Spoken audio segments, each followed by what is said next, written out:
नमस्कार दोस्तों, मैं शिवानी स्वागत करती हूं आपका अपने YouTube चैनल पे। दोस्तों, आज हम बात करने वाले हैं यूपी के सीएम योगी आदित्यनाथ जी की, जिनका तो भाई स्वैग ही अलग है, जिनका अंदाज ही अलग है। वो कोई भी डिसीजन लेते हैं आर पार के लेते हैं और जो भी डिसीजन लेते हैं उसमें किसी की नहीं चलती है और पूरा यूपी उसमें समर्थ रहता है, क्योंकि योगी आदित्यनाथ जी की तो क्या ही बात करें, आप जानते ही हो। हमारे यूपी में गुंडागर्दी नो, जो भी क्रिमिनल हैं वो या तो जेल में है या तो फिर उनकी मुंह नहीं खुलते हैं, क्योंकि उनको पता है योगी आदित्यनाथ जी का जो एक्शन है वो जस्ट तुरंत होता है, उसमें टाइम नहीं लगता है। लेकिन दोस्तों, आज हम बात कर रहे हैं लखनऊ में ब्रह्मोस मिसाइल की। दोस्तों, लखनऊ में ब्रह्मोस मिसाइल के निर्माण के लिए ब्रह्मोस एयर स्पेस की इंटीग्रेशन और टेस्टिंग फैसिलिटी का उद्घाटन किया गया, यानी कि उत्तर प्रदेश की कैपिटल लखनऊ ने एक बड़ी उपलब्धि हासिल की है, जहां पर रक्षा मंत्री राजनाथ सिंह जी ने ब्रह्मोस एयर स्पेस की इंटीग्रेशन और टेस्टिंग फैसिलिटी का उद्घाटन किया, जिसमें कि योगी आदित्यनाथ जी मौजूद रहे। आपने उनकी पिक देखी होगी, बहुत ज्यादा वायरल हो रही है सोशल मीडिया पर, जिसमें उन्होंने उस पर ब्रह्मोस मिसाइल पर हाथ रख करके फोटो खिंचवाई है। तो कम से कम पाकिस्तान वालों से पूछ लेना चाहिए कि ब्रह्मोस मिसाइल की ताकत क्या है। ड्रोन नहीं है, ये मिसाइल ही है, एक और मिसाइल है। ये आया कहीं फटेगा भी नहीं।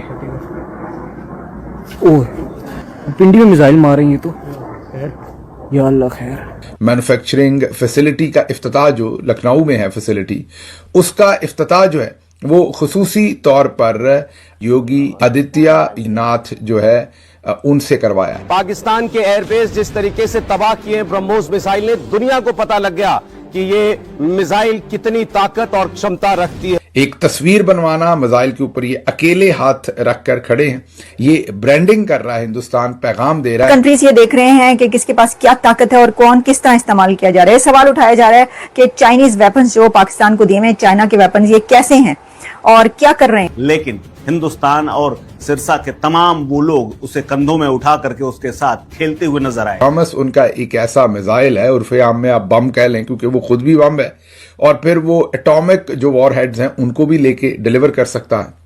ये उनका सबसे खतरनाक मिसाइल है जो 8000 किलोमीटर दूर तक जाता है। और ये कहा गया है कि ऑपरेशन सिंदूर अभी तक खत्म नहीं हुआ है। और इस सूरत हाल में ये जो 8000 किलोमीटर वाला मिसाइल है, ये आप सोच सकते हैं कि चाइना को और दूसरे बहुत सारे मुल्कों को उन्होंने ज़हन में रख के बनाया। सबसे पहले तो सवाल ही उठाया गया कि जो इंडिया की तरफ से अटैक किए गए उनको इंटरसेप्ट क्यों नहीं किया जा सकता। लेकिन इस वक्त जो कुछ बॉर्डर्स के अतराफ एक्टिविटीज हो रही हैं, उससे लगता है कि कुछ बड़ा होने जा रहा है। मैन्युफैक्चरिंग फैसिलिटी का इफ्तिताह जो लखनऊ में है फैसिलिटी, उसका इफ्तिताह जो है वो खुसूसी तौर पर योगी आदित्यनाथ जो है उनसे करवाया। ये यूपी के चीफ मिनिस्टर हैं, इनसे इस बम का मिसाइल का इफ्तिताह करवाना, एक तस्वीर बनवाना, मिसाइल के ऊपर ये अकेले हाथ रखकर खड़े हैं, ये ब्रांडिंग कर रहा है, हिंदुस्तान पैगाम दे रहा है और ये बाहर की दुनिया को भी पैगाम दे रहे हैं। जो सैफ्रॉन पार जिसको ये कहते हैं, वो दिखाने की कोशिश जो है की जा रही है, जहां पर अब इंडिया अपना ब्रह्मोस मिसाइल जो है उसकी प्रोडक्शन को तेज तरीन कर रहा है, उसको रीब्रांड भी कर रहा है। प्रोडक्शन को तेज तरीन तो आप समझ ही सकते होंगे कि ब्रह्मोस उनका एक ऐसा मिसाइल है, उर्फे आम में आप बम कह लें, क्योंकि वो खुद भी बम है और फिर वो एटॉमिक जो वॉरहेड्स हैं उनको भी लेके डिलीवर कर सकता है। ये उनका सबसे खतरनाक मिसाइल है जो 8000 किलोमीटर दूर तक जाता है। जाहिर है पाकिस्तान का तो कोई भी इलाका, मेरा नहीं ख्याल हिंदुस्तान की सरहद से 2-3 हजार किलोमीटर से ज्यादा फासला हो, तो ये हमसे भी आगे के लिए उन्होंने बनाया हुआ है। कहने का मतलब ये है कि इंडिया जो नई इस टाइम रेस में शामिल है और चाइना को अपना जो हरीफ समझता है, और इस सूरत हाल में ये जो 8000 किलोमीटर वाला मिसाइल है, ये आप सोच सकते हैं कि चाइना को और दूसरे बहुत सारे मुल्कों को उन्होंने ज़हन में रख के बनाया। देख रहे हैं कि किसके पास क्या ताकत है और कौन किस तरह इस्तेमाल किया जा रहा है। सवाल उठाया जा रहा है कि चाइनीज वेपन्स जो पाकिस्तान को दिए हैं, चाइना के वेपन्स, ये कैसे हैं और क्या कर रहे हैं। और सबसे पहले तो सवाल ये उठाया गया कि जो इंडिया की तरफ से अटैक किए गए उनको इंटरसेप्ट क्यों नहीं किया जा सका। मैंने आपको पहले बताया था इंटरसेप्ट करने के आलात बहुत एक्सपेंसिव करोड़ों में होते हैं, जबकि जो दूसरे ड्रोन खरीदना एक आसान बात होती है। इंडो पाक कॉन्फ्लिक्ट जो है वो कह रहे हैं कि एक न्यू ड्रोन एरा में दाखिल हो गया है, एक ऐसे ड्रोन एरा में कि जहां पर ऐसी ड्रोन से अटैक देखे जा रहे हैं जो इंडिया की तरफ से ड्रोन से अटैक किए गए हैं।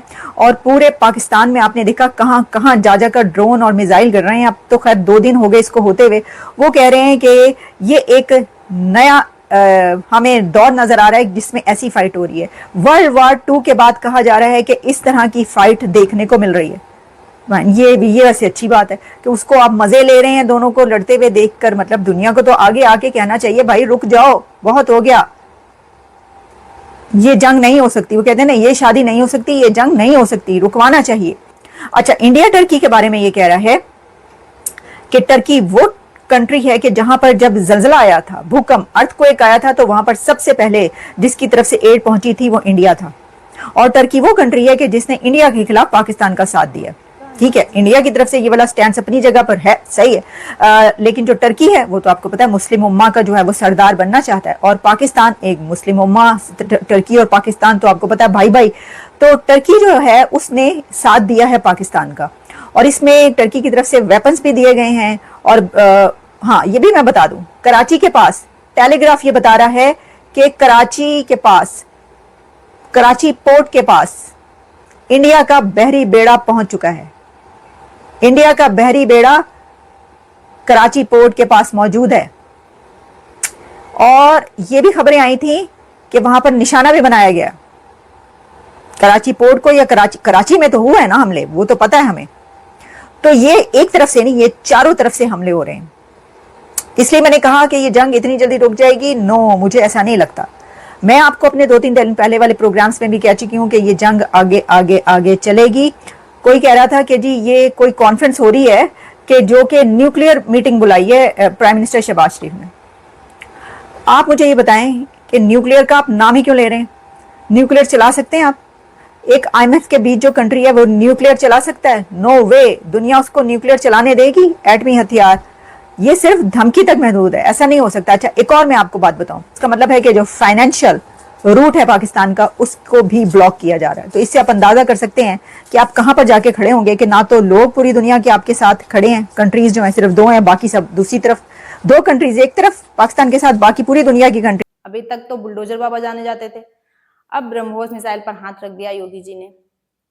और योगी जी का आप अंदाज तो दोस्तों बहुत अच्छे से जानते होंगे, खासकर हम यूपी वाले तो बहुत अच्छे से। देखो, यूपी में लगभग जो कचरा है, जो गंदगी है, जो गुंडागर्दी थी वो साफ हो चुकी है। ठीक है, और आतंकवाद को लेकर के योगी आदित्यनाथ जी हमेशा खुलकर बात करते हैं।